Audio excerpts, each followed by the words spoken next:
Good morning. Welcome to the Community Voice. I'm Steve Reidecke, host. Delighted to have you with us on this beautiful morning. And we're very pleased to have in studio for he's actually brave enough to come back a third time. Shannon Christen, Superintendent of Bremen City Schools. Good morning, sir. Good morning, Steve. Good to be here. All right. Let me be sure I got all my volumes right. How about that? That's good. Welcome in again. I really kind of, in large part, not wanted to get you in not only for all the topics we'll hit today, but I wanted to get an update on the football player, Carson Kimball. Yes, sir. If I can get you a little closer to that mic, and that's fine.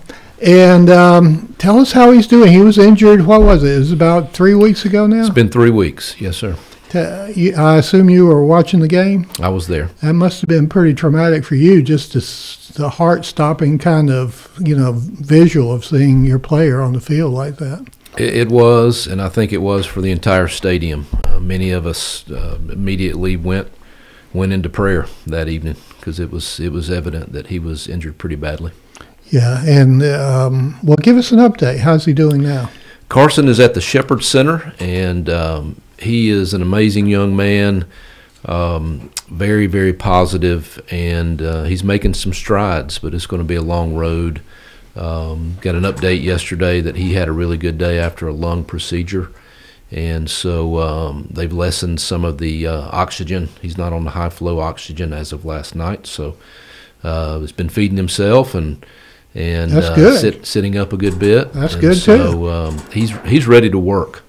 His attitude is extremely positive, and he is just he's ready to do whatever it's going to take to bounce back. How old is he now? Do you know? Carson is 18. 18 years old.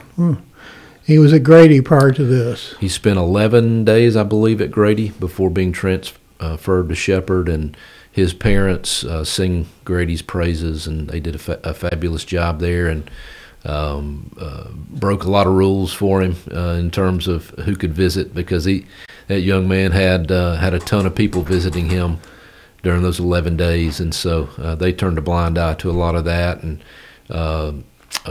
they were really good to him. Yeah, and Shepherd's good too. Shepherd is fabulous, the best. Yep. So he'll be there for 2 or 3 months, I would assume. Well, it's hard to say at this point. Yeah. So, yeah. All right, well, that's good. That's encouraging. Mm-hmm. All right, that's the only reason I wanted you to come in. I'll see you later. All right. All right, let's talk about something not as exciting, but still very important. Proposed constitutional amendment. We're all getting ready to vote, and there's a, let's see, I don't have it in front of me, House Bill 581, statewide homestead exemption. Just give me a second, I'll read it to you, because we're all going to be asked to vote yes or no. Quote, shall the Constitution of Georgia be amended so as to authorize the General Assembly to provide by a general law for statewide homestead exemption that serves to limit increases in the assessed value of homesteads, but which any county, consolidated government, municipality, or local school system may opt out of upon the completion of certain procedures, unquote. So you want to translate that? Well, I think that there were some complaints around the state about people's school taxes going up. Locally, too. And so, we have a mechanism for dealing with that, but legislators decided that they wanted to propose another fix, so to speak. And so, essentially, I think as a taxpayer, which I am, what interests me is also as a superintendent is what does it take to fund schools, and can we do that fairly between taxpayers? The crux of the issue for me with my superintendent hat on is inflation. If inflation is doing what it has been doing for the last 4, 5, 6, 7 years, inflation has been over 3% per year.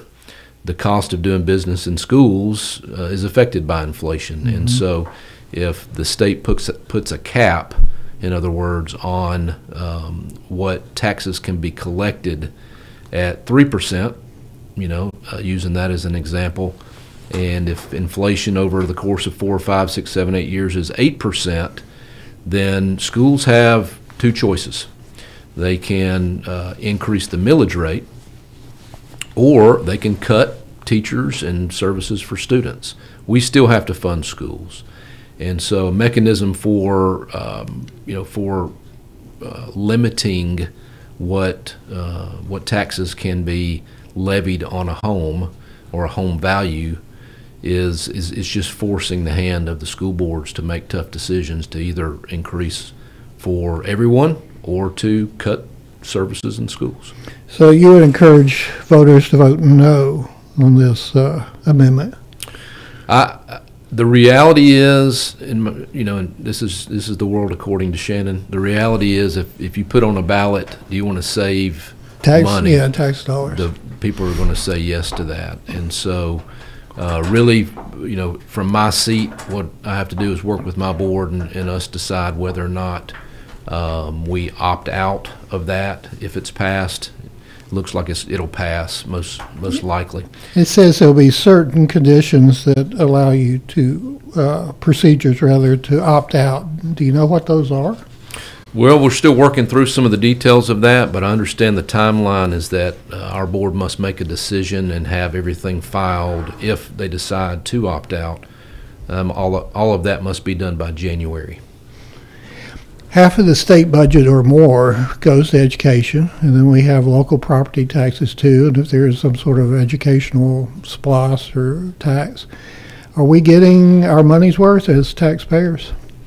Well, I would say you absolutely are getting your money's worth. In Bremen City Schools, the millage rate that we've had now for 17 years in a row is far below the state average. So in other words, if you were paying taxes for schools in nearly any other community in the state of Georgia on average, you would be paying more than what you do in Bremen. And also in Bremen, we have the best academics around. And so absolutely, the bang for your buck is phenomenal in Bremen City Schools. All right, our guest this morning is Shannon Christian, Superintendent of Bremen City Schools. He's brave enough to come by a third time to be on the show, and we're grateful for that. And we'll be back with more after this. Health is a journey. It's making better choices, even when it's not easy.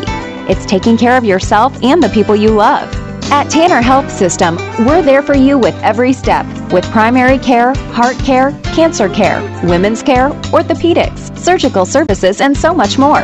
We're dedicated to helping you live and feel your best. So let's get on that journey to health. You've got places to be for many years to come. Find us at tanner.org. The Entrepreneur Scholar Journey at Oak Mountain Academy is designed to provide students with a clearly defined curriculum-based track to acquire essential knowledge and skills for success in business and leadership. Critical areas include identifying entrepreneurial characteristics, selecting a value position, and business model development. I'm Patrick Uran, head of school, inviting you to journey with us on the mountain. For more information, visit us at oakmountain.us. Discover your journey at OMA. Prepare, explore, and achieve.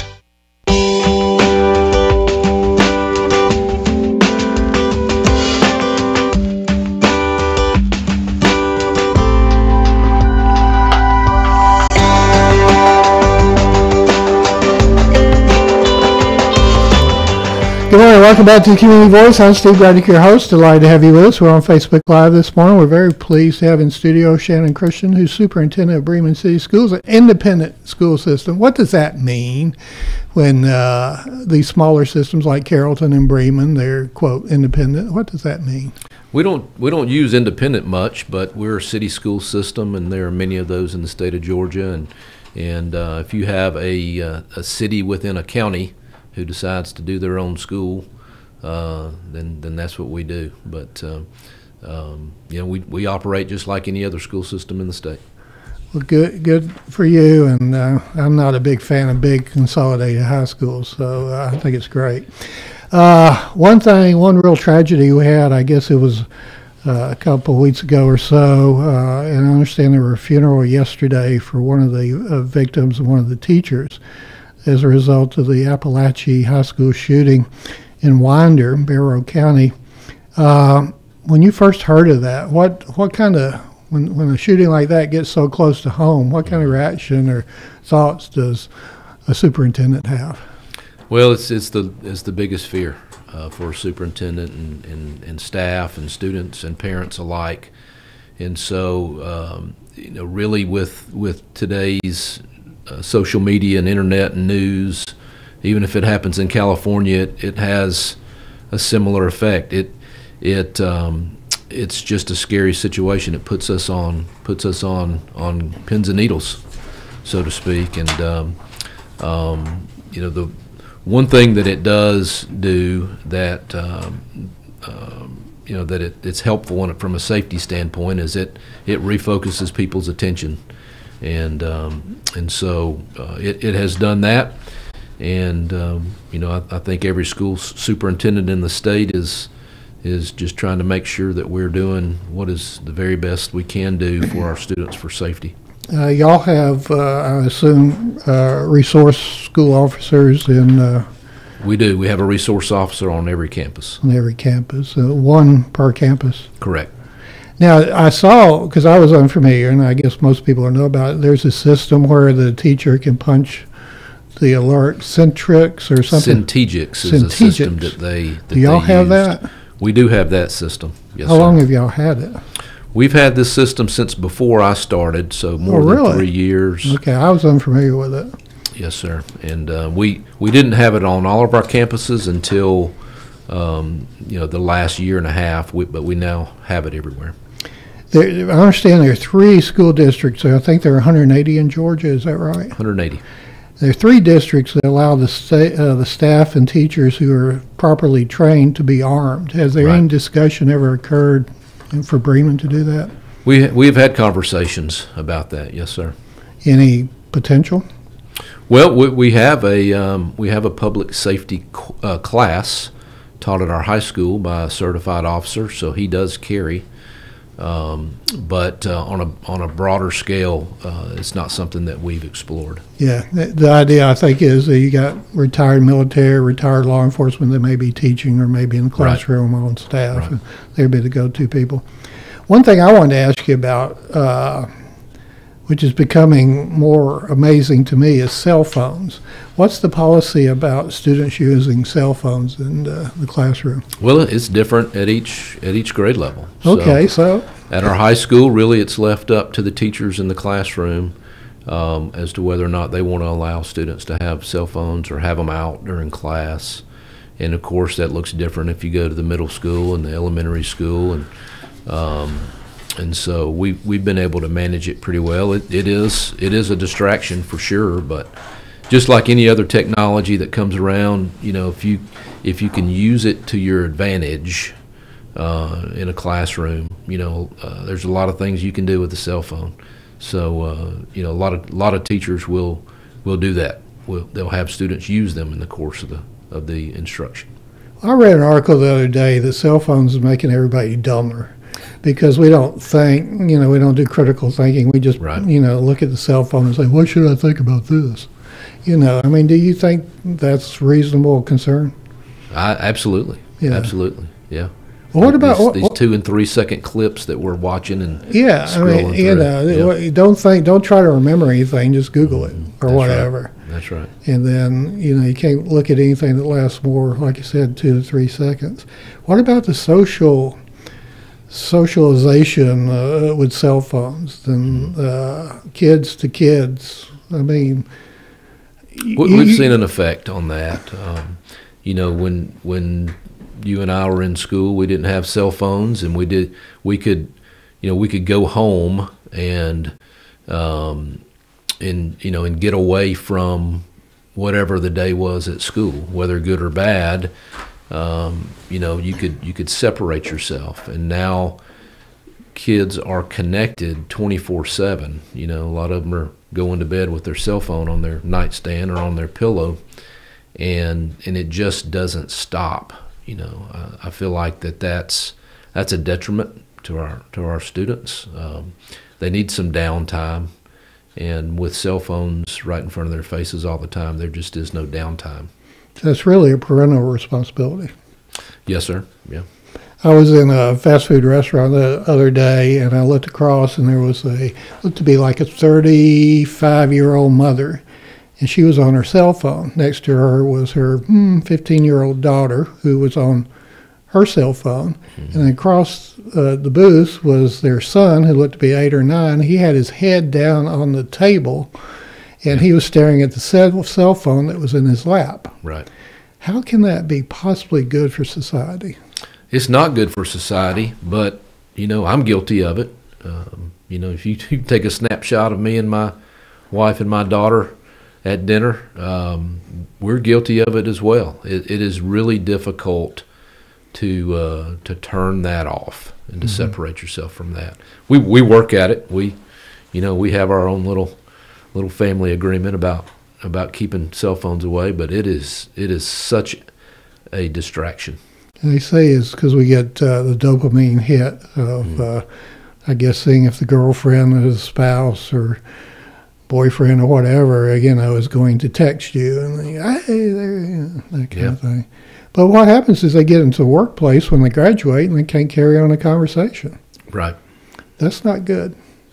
I agree. Okay. I agree. Well, one other topic I want to ask you about is AI. AI is now, infiltrating pretty much every industry, every situation, organization. Do y'all use AI, or how is it impacting education? Yeah, our language arts teachers and are really concerned about AI. But again, the fact of the matter is, it is here. It is not going away. So we have to learn it. Oftentimes students are the first to latch on to technology, but in the world of education, our staff must learn it as well to stay ahead. So there are some incredible things you can do with AI, and so we have to figure out how to use it to our advantage in education. Do you see any advantages at this point, or is it too early? Yeah, there are just some really cool things that you can do. A good friend of mine he is a part-time artist, likes to write music and play music, and you can literally create a song in 20 seconds these days. That is really cool. It's also scary because the artists who make a living writing songs and composing, will they be replaced? We don't know. And so, but it is here, and we're going to have to figure out how to live with it. Yeah. Broadcasting is pretty much the same. It sounds like we're at the same level. It's here. Looking at it, there are a lot of parts of it I don't like, and but nobody knows. Will you sell your voice and just let AI be behind the mic? We're seeing some of that now, and for us, it's kind of an easy decision because we're local, we're relatable to our local community, so we don't need any phony, generated voices on our radio. Period, in my opinion. So. All right, switching gears. The latest figures are that in Georgia we have 339,000 illegal aliens, more than Arizona, from what I understand. And of that amount, let me get this right. 20% of those, or close to about 19,000, are enrolled in our K through senior high school. So about 20,000 of these are children who are enrolled in, I guess, in 180 districts across the state. Of course, it's not evenly distributed. Have y'all had any impact or any relation at all to this issue? We have not, but that could change today. And so, one of the beauties of education is that we teach who shows up, and so we will have to adjust for language barriers and all of the things that come with that for whoever shows up at our doors. Anybody that shows up, y'all have to educate. That's right. That's about 20,000 estimated, so that's about 100 kids per district if it was evenly distributed. Right.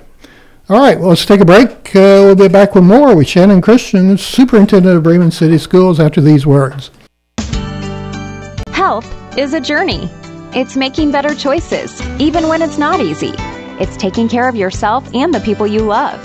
At Tanner Health System, we're there for you with every step, with primary care, heart care, cancer care, women's care, orthopedics, surgical services, and so much more. We're dedicated to helping you live and feel your best. So let's get on that journey to health. You've got places to be for many years to come. Find us at tanner.org. Oak Mountain Academy is an innovative school of academic excellence celebrating over 61 years. I'm Patrick Uran, head of school, inviting you to join us on the mountain to see our mission and vision in action. Academic excellence, a faith-based environment, and dynamic opportunities are just a few of the reasons our families choose Oak Mountain Academy. Academic scholarships and tuition assistance are available. For more information, visit us at oakmountain.us. Discover your journey at OMA. Prepare, explore, and achieve.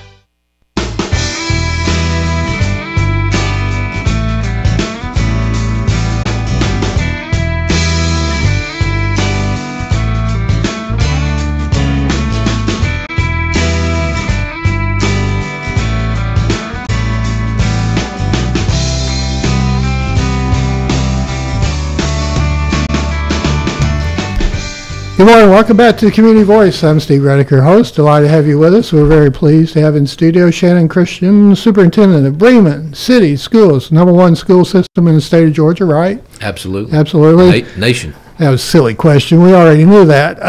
In the nation even. Okay. All right. Tell us about, there's always, probably, let me guess. I'm guessing that 30% of your time is dealt with facilities, talking about buildings and air conditioners and da-da-da-da. Is that right? You know, I'm not sure if that's accurate or not. Is that too high or too low? It's probably a little too high right now. Okay, so 20%. Now, bring us up to date. We got a new gym. We got a whole bunch. The whole campus is kind of refurbished. So the gym was constructed in 2016, and we'll pay for that. We'll pay that debt service off in 2028, but mostly at the high school what we've done is replace classrooms, and we have a new front office and some new CTAE space. So it's not a completely new school, but the largest part of the campus is. What's the CTAE? That is computers? CTAE is our technical education and some of those job skill related opportunities, business and some of those other when you did all this students. Rebuild, refurbishing, I guess security was top of the mind. It was, yes, okay, sir. So that was a good timing for all of this. Yes, about the same time we opened up the high school, we did a full-scale redo of our security cameras and our access control, being able to use security badges to get through doorways and those types of things. So we upgraded that district-wide. How long has it been since the Performing Arts Center was built? It's been quite a while. Performing Arts Center, of course, that happened before me, but right. it was not. I'm drawing a blank. I want to say it came just after the gym was constructed. So that's been a positive asset. We are very fortunate to have that facility for such a small school system. It gets used all the time. What else going on that maybe I don't know about that you'd like to report on in terms of Bremen City? Just our staff doing a really good job of responding. You know, when you have some of the highest academic scores in the state of Georgia, you have to stay ahead. You have to stay one step ahead. And with some of the new requirements from the state, our folks have just been responding to that with requirements with literacy and, of course, math standards and ELA standards and dyslexia bill, and a lot of the requirements from the state level are coming down all at one time, and so our folks are really working hard to stay abreast of all those and continue to teach at such a high level for our students. Okay. What's y'all's total annual budget? I don't recall at the moment. Okay, is it? Well, we see here that the local taxes collected, it was 5.7 million, I believe. Yes, sir. That sounds right. Yeah. So I was just looking at, kind of we talked about the tax situation early. Yeah, that's right. Okay. What about teachers? We're going to have to wrap it up, but you have retiring teachers, you got new teachers. So what's the new crop of teachers like? I mean, I'm old enough now, and the teachers I grew up with, I'm sure were very different than today's teachers. What are today's teachers like? I don't see that today's teachers are much different than before. We hire some new teachers straight out of college, just like everybody, but we also hire a pretty good portion of teachers who have experience. Great. Oftentimes when we have openings in Bremen, we will be able to bring a veteran teacher on from surrounding school systems. Yeah. But typically a new teacher straight out of college has a ton of energy and ideas, and we're also fortunate that we hire a lot of graduates from Bremen High School who come back and want to teach for us, and so we have a large portion of our staff who are alumni, and so that helps us because that's one of the things that keeps our traditions alive, and we're very fortunate that we have people who want to come back and be a part of what helped develop them. And I assume that a teacher that's got real world experience in the private sector is also attractive. Yeah, it can be, especially for some of those CTAE courses, and so that's always good. But most of our staff are certified teachers, and we have no positions that are open, which is another benefit in Bremen that not every school system can say today. How do you keep a commitment to excellence? You just have to stay ahead, just like I mentioned with new standards rolling out and literacy initiatives, and our folks, want to be the first in line. They want to study it and they want to implement and be first across that finish line. And a lot of people pay. They move into the Bremen School District, and then you have many that pay tuition to come. So yes, sir. That's a testament to, probably the best testament in the marketplace. About 26% of our population are tuition paying. Right, and we've all heard stories about people moving to Bremen because of the school system. Yes, sir. Yeah. Well, thank you for coming in. I appreciate that. I enjoyed it. And we'll try to get you in more than once a year, because there's more than once a year to talk about. So, and we wish the very best for the school system, for Carson Kimball. We wish him the very best. Thoughts and prayers with him and his family. It's going to be a road. It is. But he'll come out on the other side. Yes, sir. All right. Well, thank you for listening. Thank you to our sponsors, Tanner Health System and Oak Mountain Academy. Go out and make it a great day. You're in tune to WLBB Carrollton.